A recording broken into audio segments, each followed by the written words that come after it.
Hello, thank you for joining us today. Our workshop title today is Approaching Finals with a Plan. My name is Christine Torres, and I am the Assistant Director for the Pioneer Center on our Houston campus. So what we're going to do is start off by asking a couple of questions just to kind of get an idea of where everybody's at right now, how we're feeling about getting ready for finals. So on your screen, you're going to see a couple of short questions. If you just want to take a few minutes and answer those questions. Nobody's really going to know who answered what. We're just going to get the results, okay? So have you started studying for your finals? Are you worried about not passing a class or a final?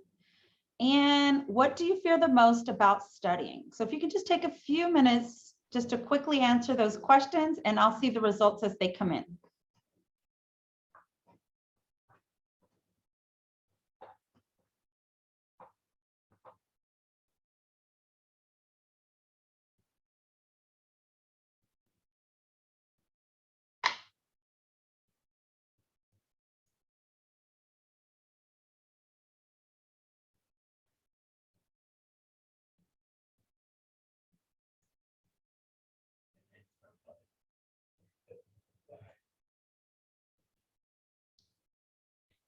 All right, we're gonna wait for one more result, maybe couple more seconds, and then we'll get started.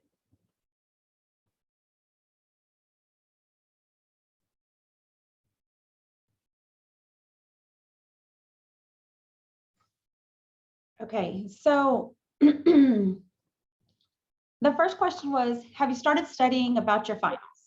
And basically, we have either you're thinking about studying or have already started studying. So our goal today is to kind of create a study plan to help you stay focused and stay on a routine for the remainder of the semester to study. Are you worried about not passing a class or a final? Yes, no, and a maybe. So we're kind of uncertain, but one of the tips on this presentation will actually walk you through how to find out how you're doing in a class. And then what do you fear the most about studying? Not knowing how to study, not knowing what to study, and then finding time for studying. So we hope today that you'll be able to find answers to these. So let's get started. I'm going to turn my camera off and I will continue presenting. So we're going to talk about a couple of things today. We're going to talk about a few tips on how to prepare for exams or finals. We're going to talk about 8 key factors to consider when creating a study plan, how to create a study plan, and then strategies for success. So if anybody would like to share, I'd like to know, what do you do now to prepare for exams? What is your process for, pulling your notes together, studying? Do you have one? Is there something you wish you could do? And you can take yourself off of mute, or you can drop it in our comment section.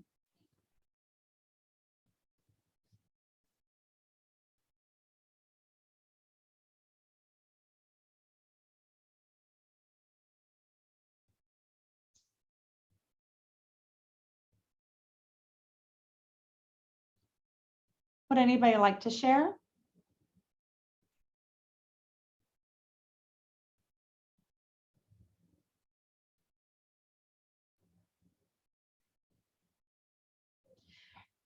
Making notes, making flashcards. Yes, going through notes and flashcards are a way of studying. It's kind of one of the traditional things that we've kind of learned in the very beginning to do, is to create flashcards and kind of go through that process of retaining information based off of flashcards. So great. Let's talk about a few other things that you can do to help you with preparing for finals or for your exams. We talked about creating flashcards as one example, but another thing you can do is to create possible exam questions. If you have material that you can turn into questions to help you understand the material better, then this is another way of preparing for exams. Studying with a classmate or with a group. If there are any tutoring sessions or review sessions that you can attend, or tutors that you have access to, whether it be through one of our services or departments on campus, or with a group of friends or somebody who might have already taken this class before, Definitely take out every opportunity to attend those. Schedule your studies around your energy levels. If you worked all day on Saturday and you plan to study Saturday afternoon, you're going to be tired. If you can wake up early Sunday morning and feel more energized, that might be a better time. So that's kind of what we mean when we study around your energy levels. Use your instructor's office hours to ask questions about material you don't understand. Your instructors are there. They have time allotted to meet with students to clarify lectures, to go over assignments, to help you with understanding something you might not have grasped. So reach out to your instructors and utilize those office hours. Get healthy amounts of sleep, nutrition, and exercise before final exams to help reduce stress. It's easy to forego, your sleep, staying up late because you're cramming or didn't have enough time in the day to study, or missing a meal or not taking time to stretch and exercise. But ultimately, these will have negative impacts on how and what you study. So be sure that you're getting healthy amounts and a good balance of these things. So we talked about a few of these examples. What are some things that you would like to do moving forward that you've learned just thus far or can think of thus far that you hadn't tried before or you might have forgotten about trying to study?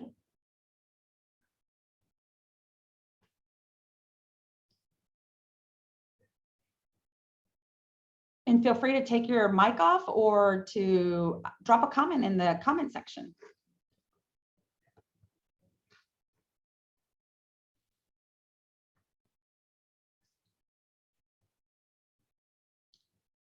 What you can do is just write it down. If you can think of something that you hadn't done before and you'd like to do moving forward, write that down and use that as a goal to say, moving forward, I will go to my instructor's office hours. I will go to the tutoring lab. The Pomodoro technique, it's a little confusing. It is. The Pomodoro technique, and we can get into that a little bit later, but the Pomodoro technique is where you sit in time intervals to study. So you can start off with studying for 25 minutes, taking a 5-minute break, studying for another 25 minutes, and then taking a 15-minute break. This helps you break up material, but it can also help you with accomplishing maybe larger tasks that might be difficult to sit through for a straight hour or two. 8 key factors to consider when creating a study plan. Just a few things that serve as great reminders in preparing for a study schedule. Identify the dates and times of your final exams. So our final exams start May the 7th through Saturday, May 7th through Thursday, May 12th. I also have a link here so that if the information is not in your syllabus, you can follow the link and it should tell you when your exams should be scheduled for, but ultimately your instructor sets that date. So be sure you're reaching out to your instructor. And we need to figure out if you've got 4 classes, when are these finals? That way we get an outlook to say, well, we have 2 finals on one each day of the week. It's important to lay that out. It's also important to understand the grading rubrics for each class. This is just an example of a class weight on how the average is accumulated for the class. You need to understand how the overall grade is calculated and how much is your final exam worth. This will help you with prioritizing how and when to study for the particular course. So if one class has a higher percentage for final exam, we need to be sure that we have maximized the points in the other areas and try to do our best with obtaining the maximum points for the final. On the other hand, if you're not doing so well in a class and you know that your class exam is 40%, but maybe you didn't do any class participation, then we probably need to make sure that we are accumulating as many points as possible on this final exam. Understanding the format of this exam. Sometimes it's beneficial to understand what kind of test it's going to be. It helps with our understanding with our study process and our comfort level when it comes time to actually take the test. So will it be a paper test? Will it be on computer? Will it be a skills test that I have to perform in front of my instructor, my peers? Is it an open book test? Multiple choice, fill in the blank, true, false, short answer. If you know that it's a short answer, then this is the way you can tailor your studying. Well, I need to practice short answer questions, short answer responses. I need to be prepared for these type of scenarios when I get to test day. If you have a class that's, say, for instance, an open book, we're not going to spend as much time studying in that class, but we will spend time organizing. So this will, again, help you prioritize what you do in the next couple of weeks. Identify what will be covered on your exams. It's important to know for each class if you will have a cumulative exam. So this means everything you've learned from day 1 to the day before the exam. Is that all that's going to be on the exam? Or is it just over the last few chapters, maybe a specific period of time? Maybe it's just going to be chapter 13, 14, and 15. It's important to know that because then that'll shape what you study. Ask yourself, when am I more productive? Are you more productive in the mornings, in the afternoons, right after class? Where am I more productive? Do you tend to study better when you're on campus, when you're at home alone? Understand what this is so that when you create your study plan, you're able to turn around and be more productive with your studying. You also might want to consider, do I prefer to study for long blocks at a time or a couple of times a week? So maybe you would prefer to get all your studying done Monday, Tuesday, Wednesday, so you can have the rest of the week off. Maybe you would prefer to study Saturday, Sunday, and Monday because of a work schedule. So it's important to understand what this looks like so that you have an outlook of what to prepare for. Organize your resources by subject. Get all your material ready, your syllabus, textbooks, notes, handouts, PowerPoints, so that you can organize them. So when you are ready to study, you don't have to go back to print something that you should have had in front of you. Make sure you have everything organized and prepared to study. And then go back and assess your knowledge in each class. Go back and review your past quizzes, exams, homeworks. So if you go back and look at all the quizzes and you tend to average about a 70 to a 75, we're going to need to spend a little bit more time in that class. Determine if you have any knowledge gaps. So if we are averaging our quiz averages about 70, 75, then we need to go back and figure out, okay, where am I? What am I missing? And what do I need to relearn, continue learning, or incorporate in my review for finals? Identify what you need to study the most and in what order. This will help you place an emphasis on what you study and when you study it. This leads us to prioritizing your classes based on how you're doing. So if you are doing maybe not so well in your math class, we need to place more emphasis and more time in math versus a speech class that you might do well in, okay? So balancing all of this out, everything that we've just talked about is going to be very important in creating a study plan. So now what we're going to do is we're actually going to create a study plan. And what I'd like to do is ask a volunteer who would be willing to share, and this is all I need. I just need to know what hours you're going to school and if you're working. So you can drop that in the flash, or you can actually, if you take yourself off of mute and let me know, then we can work the next part of this thing together and actually work on creating a schedule. So is there anybody that would like to volunteer for this? And we're actually going to create your schedule right now. Okay, so Jocelyn. All right, Jocelyn, can you take yourself off of mute, please? Yes, ma'am. Oh, thank you very much. So what we're going to do now is I am going to share my screen with you, and I am going to create a schedule. At the end of the presentation, everybody will also get a copy of the schedule. But let's start off with Jocelyn as an example. Jocelyn, on Mondays, what are your times that you're in class on Mondays? Yes, ma'am. I am in class from 8 a.m. to 9:30. 8 to 9:30. Okay, and then? Then I have lab 11 to 1:50. 11 to 1:50. Okay. And lecture 2:30 to 3:50. 2:30 to 3:50. Okay, what does our Tuesday look like? Tuesdays, another 8 a.m. Mm-hmm. And then, 8 a.m. to 9:30. Okay. And then I do, I'm a campus tour guide, so I'll have a tour at 10 to 11. All right, so we're working. We're going to put this green because that means money. All right, go ahead. And then I'm working 11 to 5. And then 11 to 5 is work still, right? Yes, ma'am.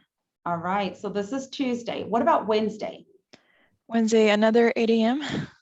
Okay, so Wednesday we're going from 8 a.m. to 9:30. to 9:30. And then once again, a tour at 10. And then that is work until about 1:30.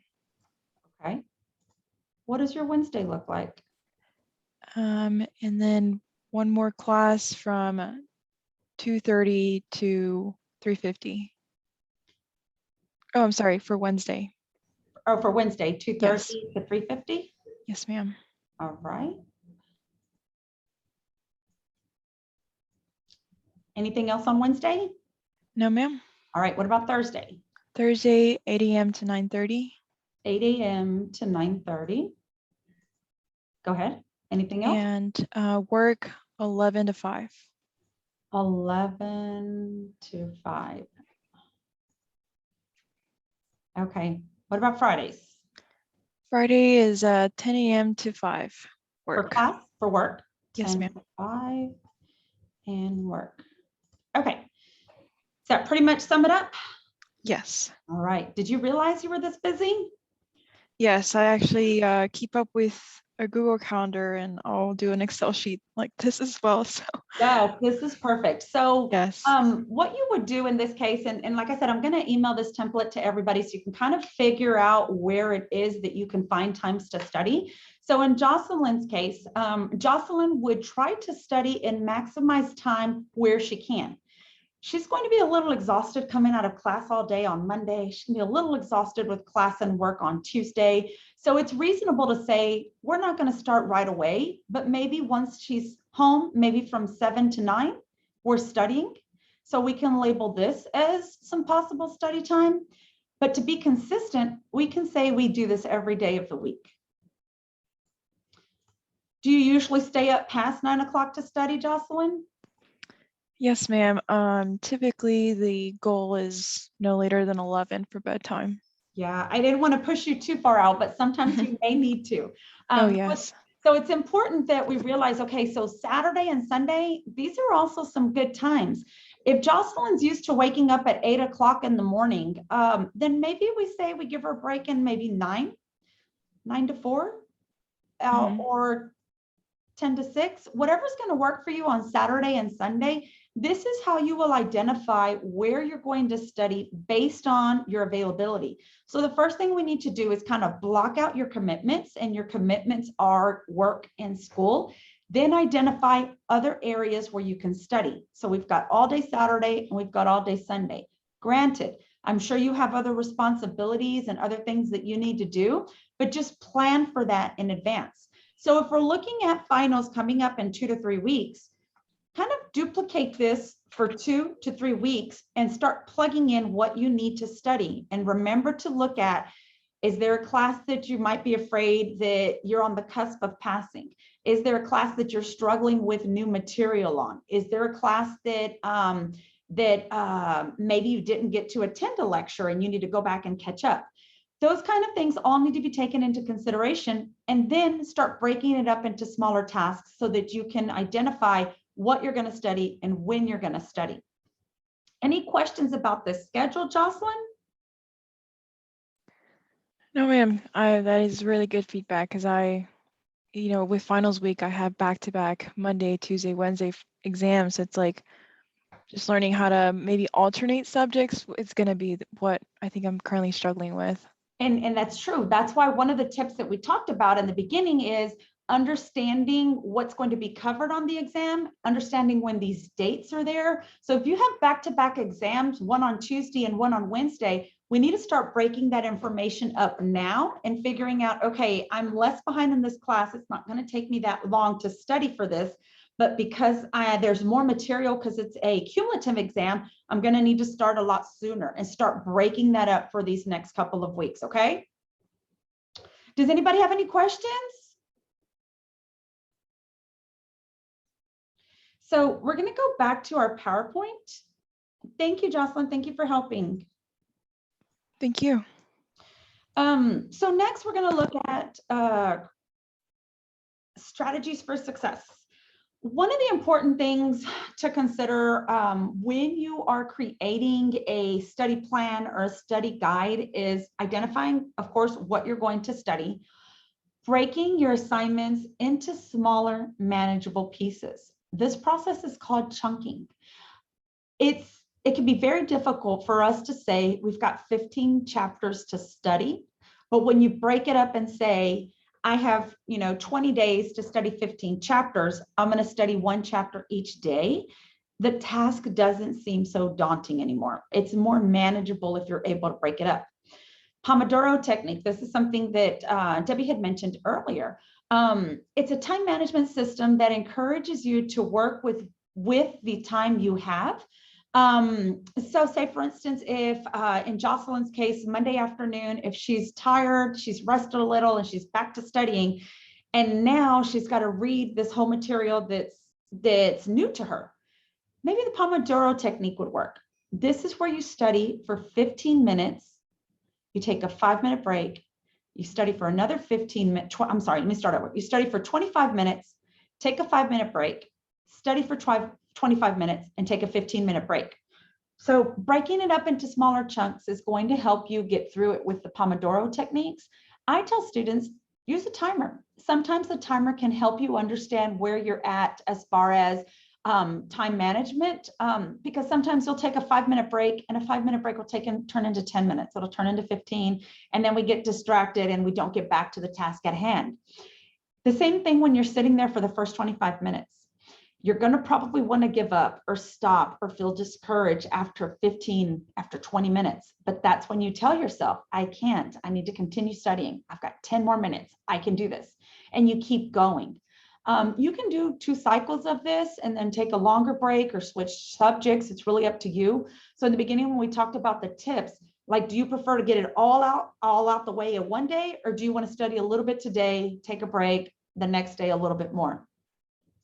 Parkinson's law is another thing I want to share with you. Let me stop sharing really quickly because I'm going to have to share with a sound. Parkinson's law is another thing that can help you understand. Can help you understand a process of how important it is to break up your things. So what Parkinson law states is a task will swell in importance the more time you allot to complete it. So if you say, oh, my final exam isn't till May the 10th, I've got plenty of time to study, but you don't take time to dissect what you got to study, how much information you actually know. When it gets closer to it, it's going to be more difficult and you're going to cause more anxiety on yourself. So let's look at this quick video on Parkinson's law.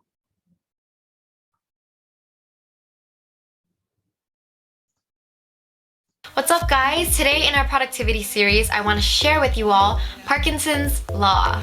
So this law is also mentioned in the 4-Hour Workweek by Tim Ferriss, and it states that a task will swell in importance the more time you allot to complete it.